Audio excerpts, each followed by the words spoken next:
history being created. This place is known as a place that nowhere knows, and it's now features the place to be. It certainly is the place to be today. Semi-final number 1 of the compound men's individual competition here at the Hyundai Archery World Cup Finals.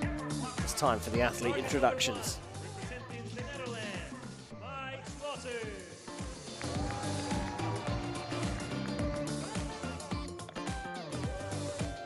On target number 2, representing Mexico, Miguel Becerra.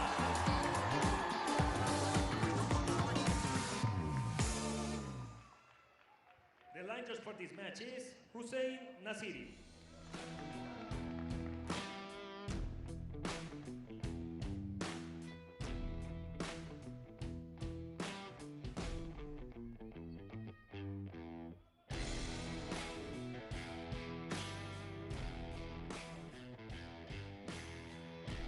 So here we go, semi-final number 1 in the compound men's competition. Number 1 seed Mike Schloesser going up against the host nation pick Miguel Becerra. Becerra looking very confident as he got introduced to the crowd out here, very determined. But he's up against Mr. Perfect, who shoots first and hits the spider in the middle of the target with his first arrow.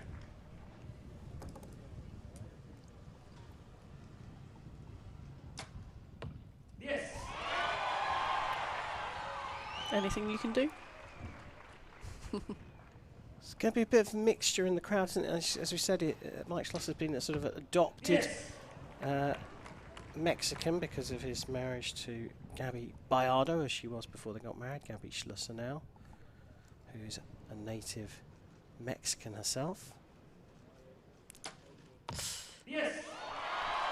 Saw a lot of movement in that shot, didn't we?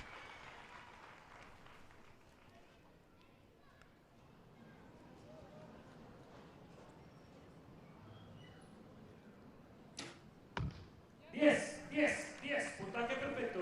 So a 30 for Schloesser.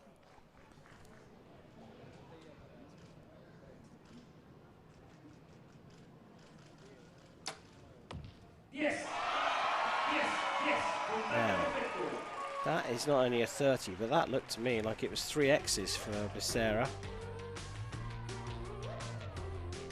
So that nervy quarter-final against JP Bush that he battled through because Bush had his own issues.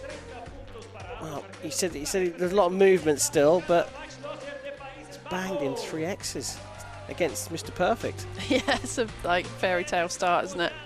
He's got such... He really has got the crowd on his side. You can hear a real boom when he's shooting and less so when Mikey's shooting, and this is going to be a really tasty match.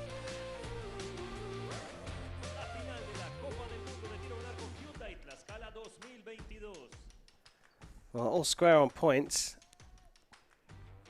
but 3 X's will give Becerra a bag full of confidence going into the second end.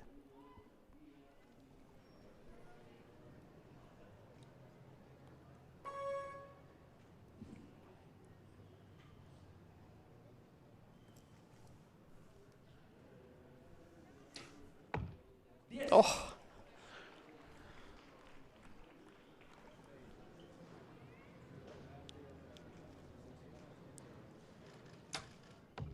Yes. What brilliant shooting from them both. It's phenomenal. Mikey Schloesser putting his first arrow into the hole of the first arrow from the first end. Yes. And hits a second X in this second end.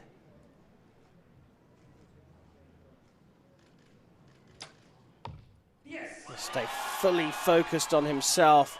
Miguel Becerra with the 5th X in a row. And the drop point opens the door for the host nation pick.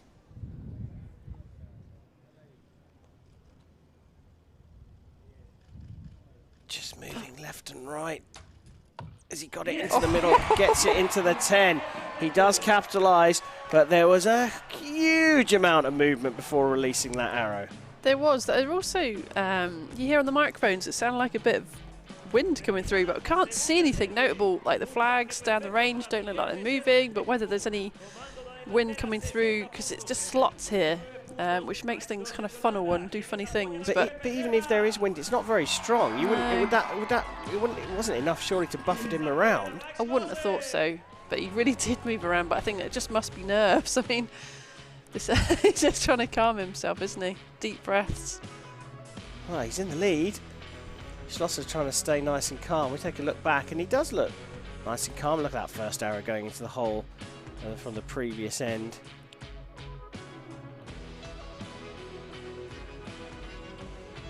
And just a bit of Bo Quando there trying to pull it over to the left. Yeah. And that's the last arrow from Becerra. And he's indicating, look, I was wobbling from left to right. Yeah. I mean, he wants to release that arrow when he gets to full draw as quickly as possible, doesn't he, the Mexican?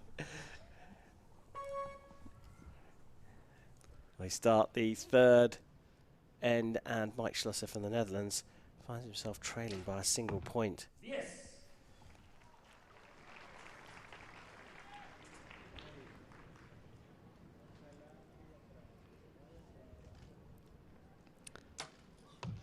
Oh. So, the door now opens for Mike Schloesser. Yes. Oh.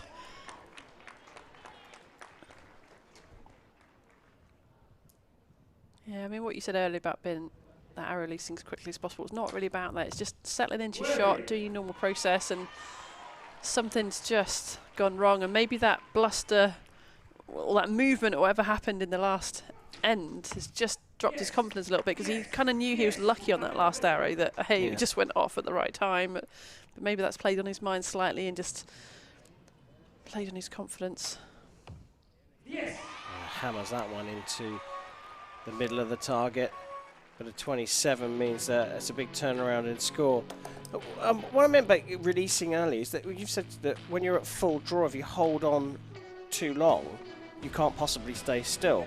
Do you think that was why he was moving, or do you think that that's a different part of the technique that's in error? Maybe slightly some of that. There is definitely a sweet spot. So you get up into full draw, you settle in, and there is a sweet spot where the bow will be at its stillest. It's never going to be dead still. We're not robots. We can't. People talk about, oh, it's dead still, that bow, but it's never dead still. You can see these tiny little movements, can't you? That was pretty still, be fair. And then he had that movement because he knew what he was last looking at probably just wasn't the right thing, and that's where the bow went off, and that's what you're left with. So he's still in this. He's still got a chance. Big turnaround in points, though. 3 point swing from second to third end. And now it'll be Becerra to shoot first. And perhaps that will play it to his advantage. He doesn't know what he's got to beat. So he just puts down the big score. Start of the fourth. Yes.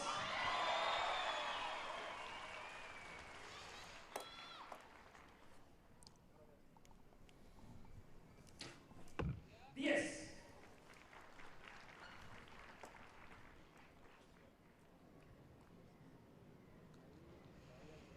Schlosser loves to be in these positions.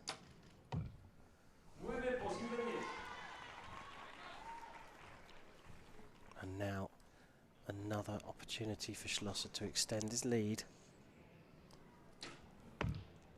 Off. He doesn't take it. His second drop point of the match.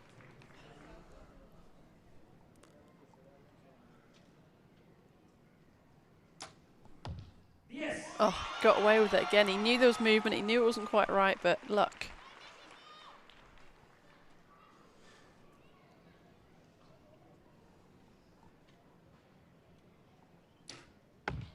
Yes. So a 29 from Schlosser puts him on 118. So maintains that 2 point lead. Now, we have seen some panic this season from Mikey Schloesser. But he does like to lead from the front. Usually he is leading from the front because he barely misses the 10. Do you think he looks a bit more settled here in Tlaxcala? I think he probably does at the moment because he's already dropped 2 9s. It's usually when he's on for his perfect, isn't it? And we get to the 5th set and then we have a bit of a wobble. But I think he's probably got a bit of that out of his system just now. Both these errors were 9s to the right. But the balance wasn't quite right in the shot. Pulling more at the back and then the front arm moves a bit more around to the right. It's possible.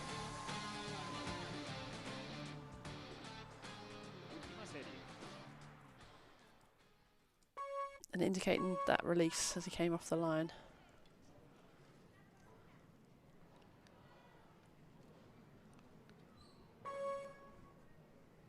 Well, stepping up to the line now is Miguel Becerra.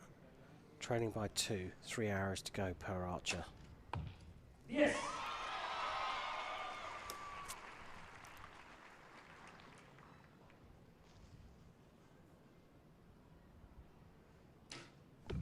Yes.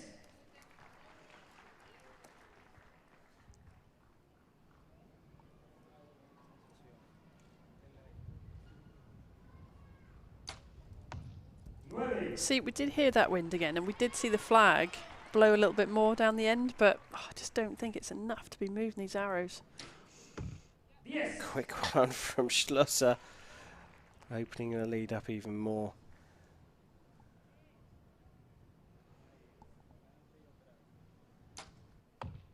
Yes. Into the 10 to finish with a 145. A 148 possible for Mike Schloesser. Oh, he put his thumb on, he came off again. Oh no! Oh my goodness, the wheels nearly fell off. How much time has he got left? He's got to settle down into this shot, get his confidence back. 3 seconds. Oh my goodness me. Well, talk about the jitters returning. He didn't know what had happened there, but somehow Mike Schlosser's got back to full draw and just had to let it go in the end. 145 for Becerra. Well, it could have been enough then. You calm down, Nikki. You'll be all right. I feel slightly sick. That was a phenomenal end. He looked like he was just going to ease his way through to the gold medal match. It didn't quite look like that in the end, but Mike Schlosser has indeed done it here in Tlaxcala, but not without a tremendous wobble at the end. I am so worried about the final. There wasn't that much pressure on him there. He had like a 2-point lead. Goodness.